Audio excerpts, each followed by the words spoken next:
Assalamualaikum warahmatullahi wabarakatuh. Alhamdulillahillazi anara qulub ibadihil muttaqin binuri kitabihil mubin wa ja'ala al-Qur'ana shifaa'an lima fis suduri wa hudan wa rahmatan lil mu'minin. Asyhadu an la ilaha illallah wahdahu la syarika lahu الملك الحق المبين وأشهد أن محمدا عبده ورسوله صادق الوعد الأمين اللهم صل وسلم وبارك على سيدنا محمد وعلى آله وصحبه أجمعين أما بعد. Jamaah salat zuhur Masjid Abu Bakar Asghaf Universitas Islam Sultan Agung yang dirahmati Allah, marilah sejenak kita simak salah satu hadis Nabi SAW yang diriwayatkan oleh Imam Ahmad. Nabi bersabda, al-walid awsatu abwabil jannah fa in syi'ta fa'ati zalikal bab awih fadhah.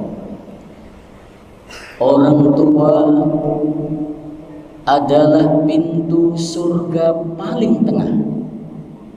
Jika engkau mampu, maka raihlah atau menjaga pintu tersebut.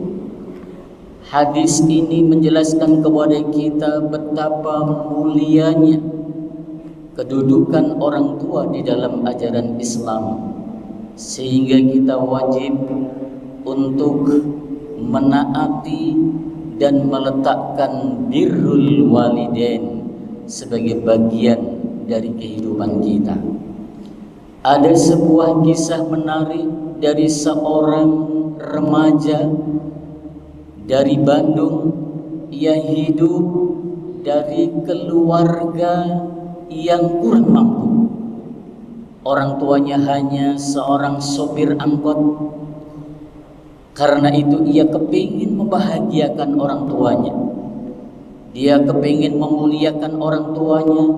Cara yang dia lakukan, dia benar-benar belajar agar dia mampu menunjukkan prestasi, sehingga harapannya untuk menjadi seorang pengusaha tambang benar-benar terwujud. Ia belajar habis-habisan karena orang tuanya tidak mampu. Selain dia belajar, dia tetap ta'zim, dia tetap patuh kepada orang tuanya. Namun nasib berkata lain. Ketika selesai sekolah menengah atas, dia mendaftar salah satu perguruan tinggi negeri di kota Bandung.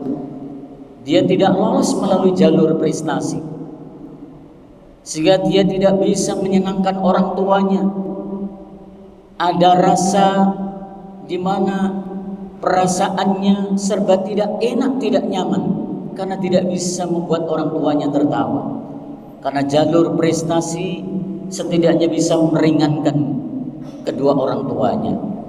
Namun orang tuanya ini luar biasa. Dalam bahasa Jawa istilahnya adalah bongbong.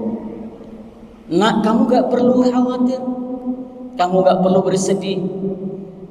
Bapak sudah siapkan syarat persiapan finansial untuk kuliah kamu. Kalau kamu tidak diterima di jalur prestasi, sudah kamu masuk di jalur reguler saja.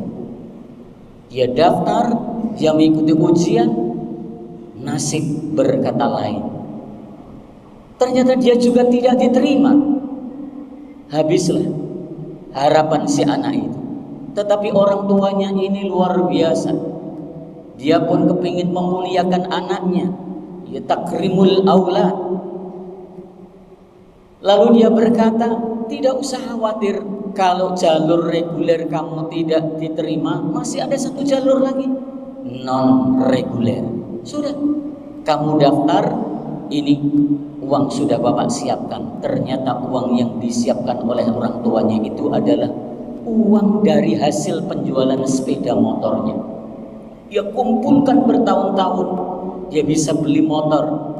Hanya dalam waktu 3 bulan motor itu kemudian dia jual untuk mempersiapkan anaknya masuk kuliah.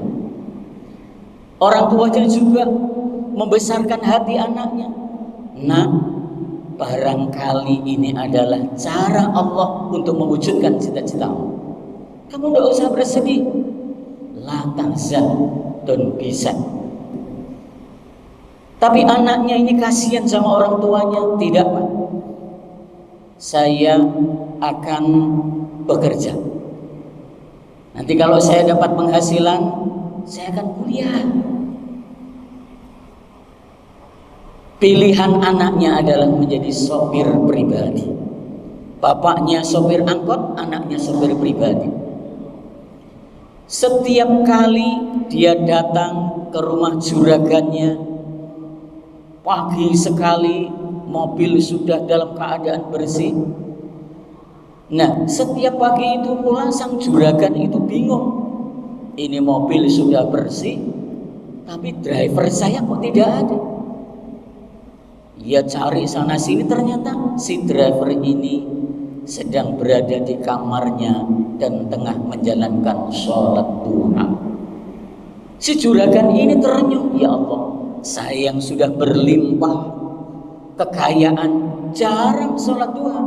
Ini driver saya luar biasa, masih muda, taat beribadah. Setiap kali perjalanan dari Bandung ke Jakarta dalam keadaan macet, si driver ini tidak bertanya, siang ini kita berhenti di mana, makan di mana. Tapi si driver muda ini selalu bertanya kepada juragannya, kita berhenti di masjid mana, apa tidak sebaiknya kita sholat dulu, karena perjalanan hingga Jakarta cukup macet. Ini membuat si juragan semakin kagum dan salut. Lalu dia bertanya, kenapa kamu jadi seorang driver? Cita-citamu apa? Lalu si driver muda ini menjawab dengan polos, saya dulu kepingin masuk kuliah menjadi mahasiswa, tapi takdir berkehendak lain. Saya tidak diterima di jalur prestasi, tidak diterima di jalur reguler. Ya sudah, saya kasihan sama bapak saya. Spontan si juragan itu mengatakan, nak, pagi sampai sore kamu mengantar bapak, malamnya kamu kuliah. Seluruh biaya kuliah aku yang akan biayainya. Jamaah sholat duhur rahimakumullah. Siapa sebenarnya juragan ini? Juragan ini adalah seorang pengusaha tambang, dan hingga usianya 50 tahun dia belum dikaruniai anak. Saat itu pula kemudian si driver itu diangkat sebagai anak asuhnya. Dia sekolahkan 5 tahun selesai, kemudian dia pekerjakan di kantornya mulai dari level bawah, karena dasarnya anak ini adalah anak yang solih. Satu persatu dari unit 1 hingga unit terakhir dia lewati, dan di usianya ke-60 juragan ini kemudian menyerahkan roda kepemimpinan perusahaan itu kepada anak angkatnya yang sekaligus dulu pernah menjadi drivernya. Dan di saat si driver muda ini sudah diangkat menjadi seorang direktur perusahaan tambang, dia sadar, dia menangis ketika membaca satu persatu pelamar pekerjaan. Dia buka CV-nya, di situ ada fotokopi ijazah perguruan tinggi negeri Bandung yang dulu ia impikan. Dia teringat kata bapaknya, nah, mungkin ini adalah cara Allah untuk mewujudkan cita-citamu. Akhirnya cita-cita itu terwujud dengan cara yang lain. Jamaah sholat duhur rahimakumullah, barangkali inilah sebuah kisah yang menginspirasi kita bahwa birrul walidain, senantiasa taat kepada orang tuanya, ingin membahagiakan orang tuanya, memuliakan dan mensejahterakan orang tuanya, Allah akan memudahkan segalanya. Harapannya dipenuhi dan sekaligus dia tetap konsisten menjadi pribadi yang soleh. Mudah-mudahan bermanfaat.